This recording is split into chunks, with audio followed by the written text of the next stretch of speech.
Y bueno, para hablar sobre todo este asunto, todo este tema que pues nos ha tenido con mucha expectativa, con muchos cuestionamientos en los últimos días, invitamos hoy al doctor Fabricio Loruso, quien es profesor investigador de la Universidad Iberoamericana León, está especializado también en temas de violencia, desaparición de personas y memoria en pues todo este contexto de globalización y neoliberalismo. Es también maestro y doctor en estudios latinoamericanos, colaborador de medios italianos y mexicanos, integra la plataforma por la paz y la justicia en Guanajuato, un proyecto para el fortalecimiento colectivo de las víctimas, y pues con estas líneas de investigación también es columnista en estas líneas de investigación de violencia, desaparición, búsqueda de personas. Fabricio, muy buenos días, ¿cómo estás? ¿Qué tal? Buenos días, Carolina, a ti y a todo tu auditorio. Muchísimas gracias, Fabricio, por tomarnos esta comunicación. Para nosotras y nosotros es muy importante invitar a voces expertas, autorizadas, entre tanto bullicio que ha existido últimamente en redes sociales, en diversos medios, pues es para nosotras muy, muy importante. Y pues te agradecemos muchísimo este tiempo que pues estás compartiendo por acá. Primero, Fabricio, nos gustaría consultarte sobre esto que ha ocurrido recientemente. Hace un poquito lo platicábamos un poco sobre esta declaración que hace hoy el fiscal general de la República, como un poco quizá deslindándose de esto que ocurrió en el rancho Izaguirre, de pues la apertura a los medios de comunicación, esta revictimización que se hizo también a las madres buscadoras, y diciendo, bueno, yo no fue que hice la invitación, yo les pregunté si querían ir, dijeron que sí, entonces fui el intermediario con la Fiscalía Estatal, ¿no? Un poco más allá de esta declaración del día de hoy, en general, Fabricio, y tú que lo has seguido tan de cerca, ¿cómo interpretas o cuál es tu lectura de este tratamiento que han dado las fiscalías, tanto la estatal como la general, a las familias de las víctimas y a las madres buscadoras? Pues yo diría primero un tratamiento que era de esperarse conociendo el trabajo, la relación con las víctimas estructural de la gran mayoría de las fiscalías en el país. Entonces, ahora hemos tenido como que una muestra pública de lo que, ya sea con denuncias, ya sea privadamente y de otra forma, han dicho las buscadoras a lo largo de estos años y en general cualquier víctima que se haya acercado, ¿no? En cierto contexto, especialmente el alto impacto, ¿no? De las desapariciones, los homicidios, etcétera. Entonces, bueno, este fue justamente, me parece, casi un estudio de caso notable sobre Fiscalía General de la República, fiscalías estatales, Fiscalía de Jalisco en especial, que ha mantenido este patrón de comportamiento, de tratamiento con las víctimas a lo largo de los años. Entonces, digamos, nada nuevo. Y bueno, yo entiendo que se quiera matizar o deslindarse de la invitación, que bueno, todos los que asistimos a la conferencia de prensa de Gertz Manero, la primera, pues hemos creído, entendido que pues era una apertura del rancho efectivamente a cualquier persona y que era una invitación a ir. Pero bueno, independientemente de quién lanzó la invitación, bueno, eso sí se promovió a partir de esa rueda de prensa y la instrumentó la Fiscalía de Jalisco. Ya hemos escuchado muchos testimonios, no me ha tocado ir personalmente allá, pero sí seguir varios live, ¿no? Varias notas y comentarios. Y en los hechos de qué ha servido. Por un lado, hizo enojar a una parte, una buena parte de las familias. Por otro lado, como evidentemente no avisaron de lo que ahí se iba a hacer y a ver, la expectativa fue demasiado alta, cuando en realidad, claro que todas las pruebas, evidencias tuvieron que ser levantadas antes, ¿no? O sea, no iban a dejar el rancho todavía, digamos así, con todas las pruebas ahí. Entonces, bueno, en los hechos sirvió para alborotar más la opinión pública, alborotar más a diferentes tipos de informadores y comunicadores y a generar confusión. Entonces, creo que no abonó a eso que sí las víctimas quieren y demandan, que es también aquí en Guanajuato, por ejemplo, poder acceder presencialmente a la galería o directamente a todas las evidencias encontradas ahí, porque no basta con el registro digital que pusieron a disposición. Esa sí sería una petición importante para agilizarlo ya porque en los estados quieren ir a la Fiscalía de Jalisco y ahora posiblemente ya a la General de la República para analizar esas evidencias. Ujú.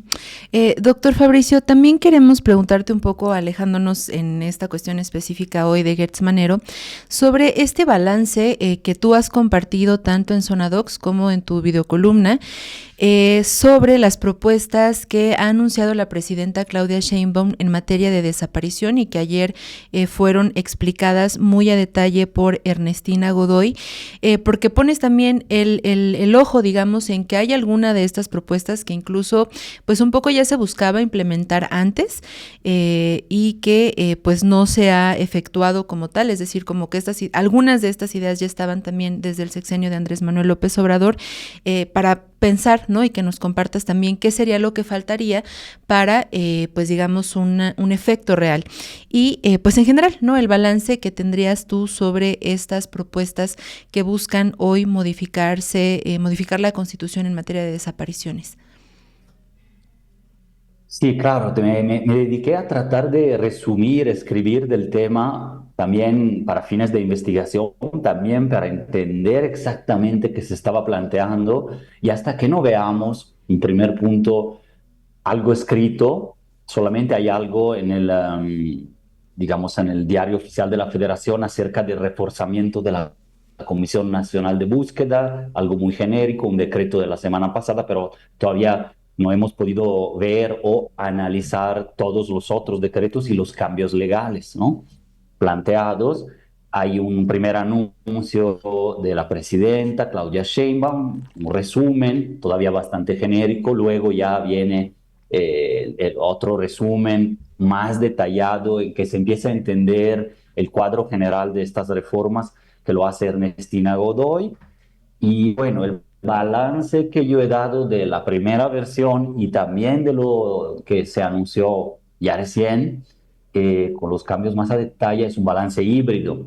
Positivo en el sentido de que finalmente se empieza a tratar el tema como una prioridad nacional, establecerlo en ese rango desde el más alto nivel, o sea, la presidencia de la República. Es una señal positiva después de un periodo muy largo, casi inexplicable, ¿no? De distancia, de silencio desde el gobierno sobre este tema que me parece ser la problemática más acuciante, más importante que hay en materia, por lo menos de, bueno, en general humana y de violencia y de seguridad en el país. Pero bueno, entonces es positivo que se haya avanzado en eso. Ojalá, el primer auspicio es que se dé un diálogo, eso lo han reclamado, lo han pedido hace tiempo, pero no un diálogo nada más con base en la coyuntura Teochitlán o con base en las propuestas de ahorita, sino un diálogo permanente a través de un mecanismo reforzado desde el más alto nivel que pueda, con una metodología clara, crear mesas de trabajo entre sociedad civil, primero que nada las familias, este, los colectivos, las organizaciones acompañantes, sobre cada detalle de estos temas. Y ahí voy un poquito más a una parte del balance. Igual podemos entrar a detalle de las medidas un poco más adelante. Sí contienen medidas que existen en la ley y se pretende reforzarlas, pero el problema es que no se han cumplido, más que no estén bien claras en los protocolos que ya existen y en las leyes. Esto algunas. Y hay otras que son más, digamos así, innovadoras o que intentan sí dar un paso más allá. Yo las clasifiqué más o menos en cuatro tipos, tratando de poner orden, ¿no? Una que tiene que ver con un sistema de bases de datos y registros para que sean interoperables, interconectados, de mayor calidad, interinstitucionales y no monopolizados solo por la Fiscalía General de la República o la Comisión Nacional de Búsqueda, sino en que también van entrando otras instituciones dependientes del gobierno, por ejemplo, el RENAPO, ¿no?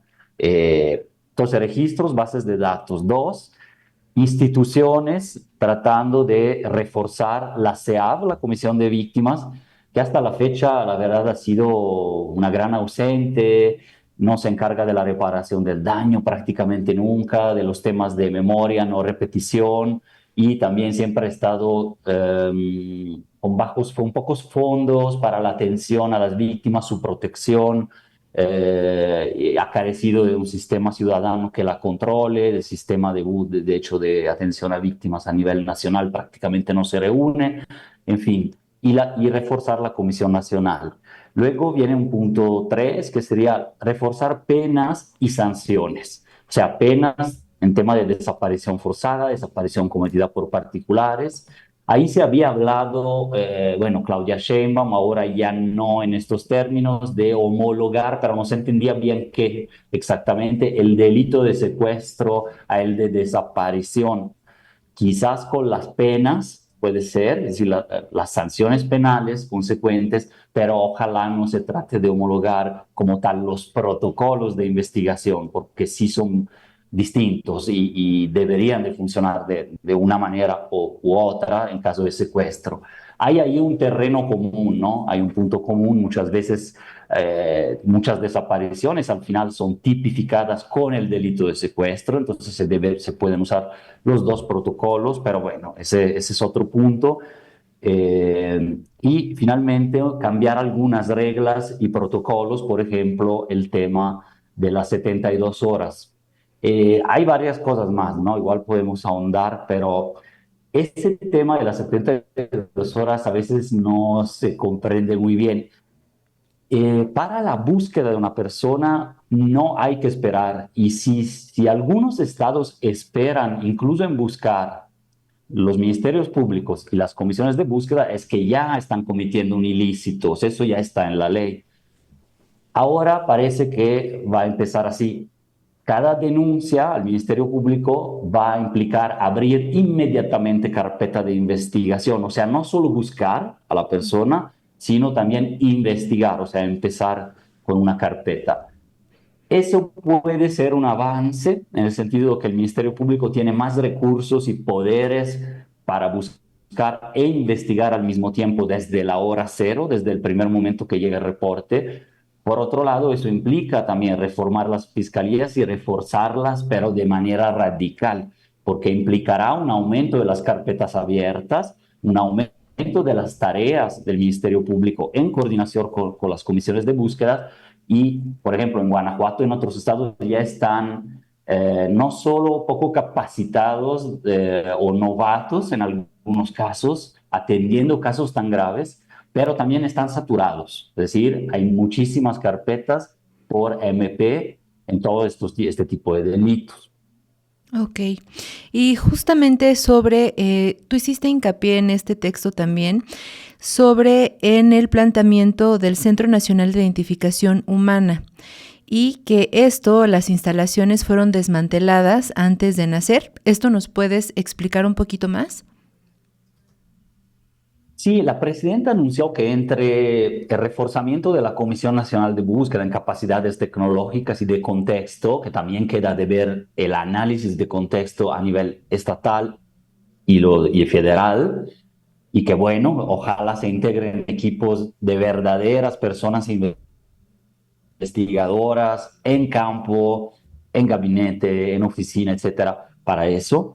Y el Centro de Identificación Humana ha sido, de hecho, un proyecto que fue esperanzador en su momento, el primer cuadrienio, trienio del sexenio de López Obrador, se empezó a construir en Morelos y simplemente fue abandonado como proyecto. Sí, todavía existe, incluso hay una persona responsable o titular, pero no ha funcionado, no ha identificado prácticamente a nadie y ha sido, digamos, dejado ahí en stand-by, ¿no? Qué bueno que se retome y ojalá se retome, sin embargo, a nivel de cada estado, es decir, debería de haber 32 también estatales de ese tipo para hacer frente a los más de 72.000 cuerpos en poder de autoridades no identificados en el país.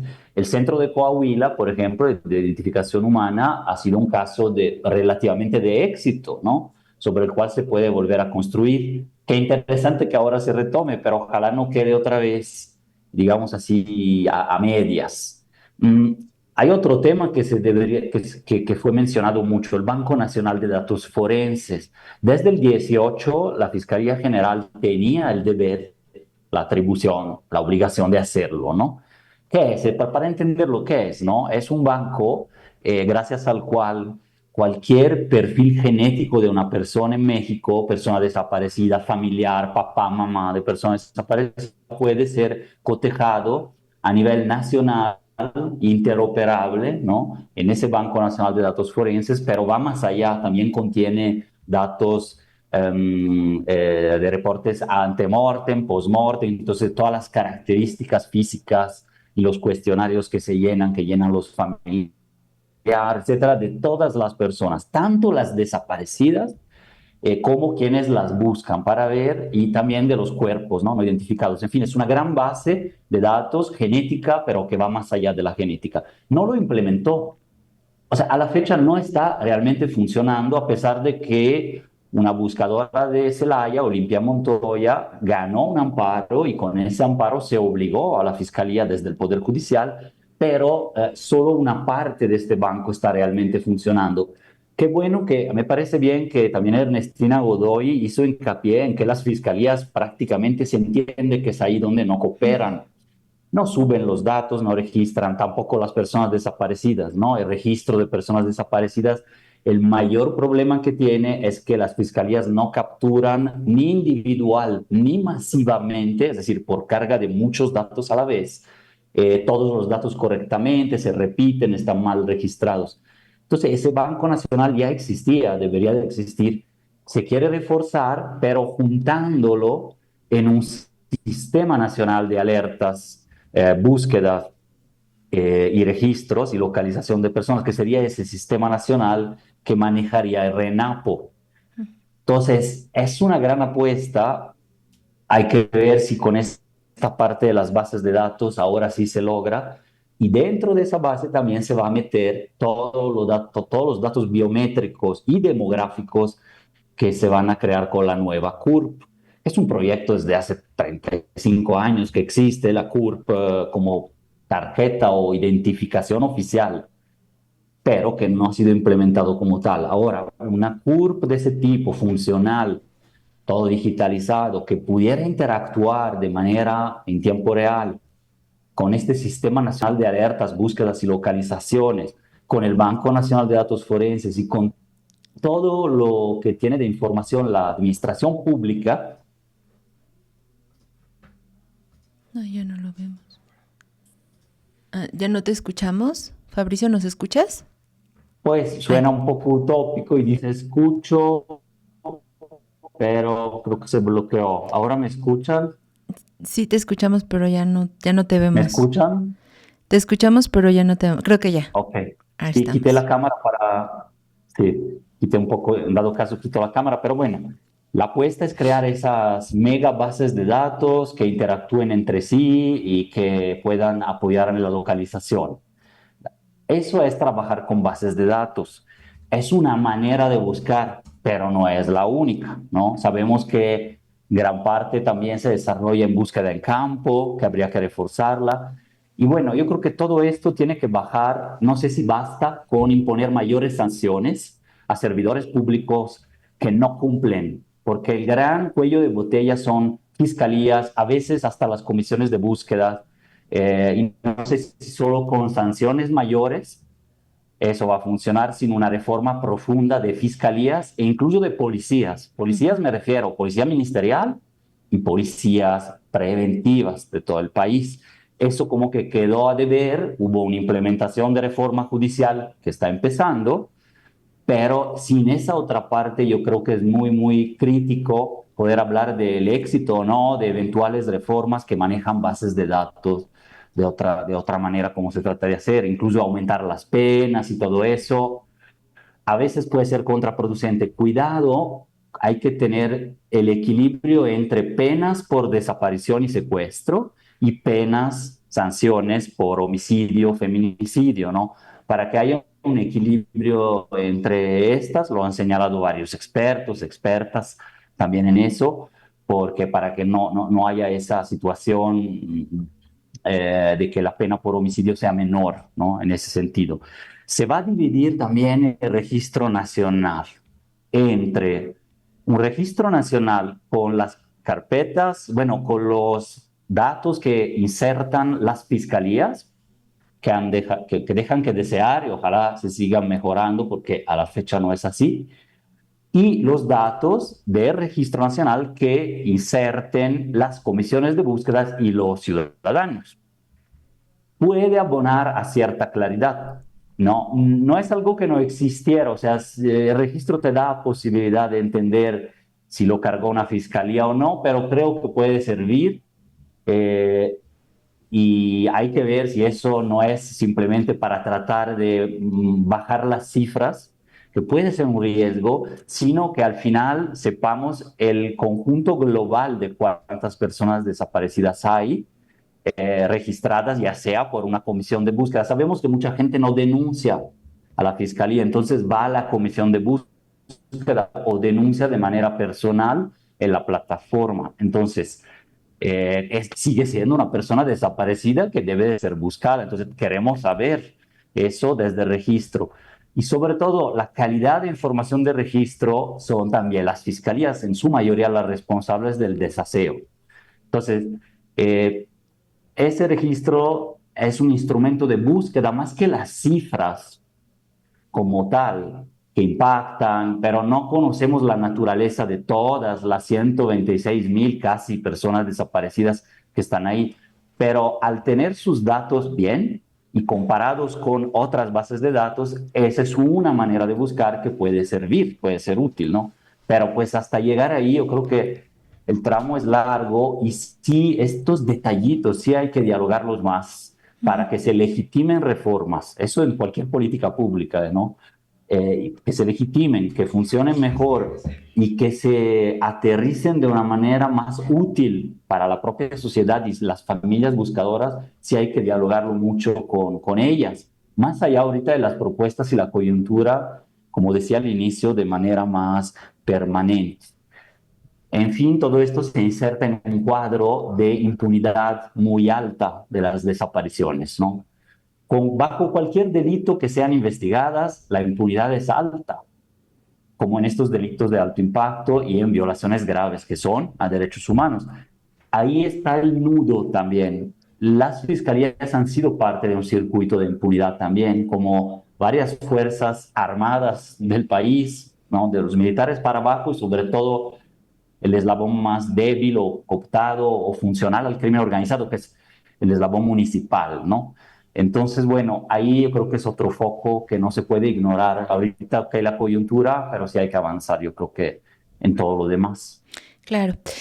Pues doctor Fabricio Laruso, de verdad te agradecemos muchísimo estos minutos. Ojalá nos permitas continuar en la comunicación y pues si nos puedes también compartir dónde podemos leerte, seguir tu trabajo, que pues es muy extenso en diversos medios.